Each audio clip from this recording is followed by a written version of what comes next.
দেশের প্রথম বিদ্যুৎচালিত দ্রুতগতির গণপরিবহন মেট্রো রেল প্রথম যাত্রী পরিবহন শুরু করে 2022 সালের 29 ডিসেম্বর। যাত্রী পরিবহন শুরুর পর থেকে প্রথম 6 মাসের আয়ের সঙ্গে বর্তমান আয়ের ব্যাপক পার্থক্য রয়েছে। যেখানে 6 মাসে আয় হতো 18 কোটি টাকা, সেখানে এখন 19 দিনেই আয় হচ্ছে 20 কোটি টাকা।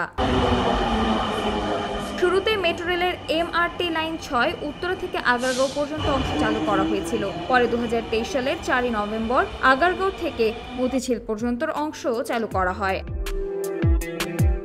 গত 4 মাস জাতীয় সংসদ অধিবেশনে তৎকালীন আওয়ামী লীগের সংসদ সদস্য M আব্দুল লতিফের এক প্রশ্নের লিখিত জবাবে তৎকালীন সড়ক পরিবহন ও সেতুমন্ত্রী ওবায়দুল কাদের বলেছিলেন, অডিট ফার্মের নিরীক্ষা করা 2022-23 অর্থ বছরের চূড়ান্ত হিসাব অনুযায়ী জুন মাস পর্যন্ত মোট আয় 18,28,06,514 টাকা। অর্থাৎ প্রথম 6 মাসে শুধু যাত্রী পরিবহন করে এ টাকা আয় করে মেট্রো রেল কর্তৃপক্ষ।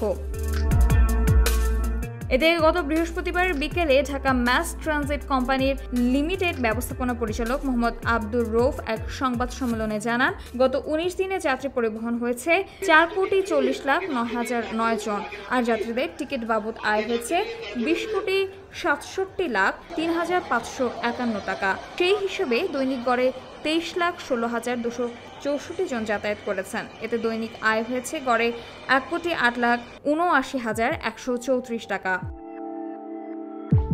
বর্তমানে মেট্রো রেল সকাল 7:10 থেকে রাত 9:40 পর্যন্ত নিয়মিত চলাচল করে। এর মধ্যে উত্তরা থেকে প্রথম ট্রেন ছাড়ে সকাল 7:10 এবং শেষ ট্রেন ছাড়ে রাত 9টায়। অন্যদিকে মতিঝিল থেকে প্রথম ট্রেন ছাড়ে সকাল 7:30 এবং শেষ ট্রেন ছাড়ে রাত 9:40। এছাড়া সাপ্তাহিক বন্ধের দিন শুক্রবার উত্তরা থেকে প্রথম ট্রেন ছাড়ে দুপুর 3:30 এবং শেষ ট্রেন ছাড়ে রাত 9টায়। অন্যদিকে মতিঝিল থেকে প্রথম ট্রেন ছাড়ে দুপুর 3:50 এবং শেষ ট্রেন ছাড়ে রাত 9:40। MRT পাস ও র্যাপিড পাস ব্যবহারকারী ছাড়া সাধারণ সিঙ্গেল জার্নির যাত্রীরা সকাল 7:20 থেকে রাত 8:50 পর্যন্ত টিকিট ক্রয় করে মেট্রো রেলে ভ্রমণ করতে পারেন। এ সময় আগে ও পরে সব স্টেশনের টিকিট বিক্রির অফিস ও টিকিট বিক্রির মেশিন বন্ধ থাকে। সামিয়া তাবাসসুম, খবর সংযোগ।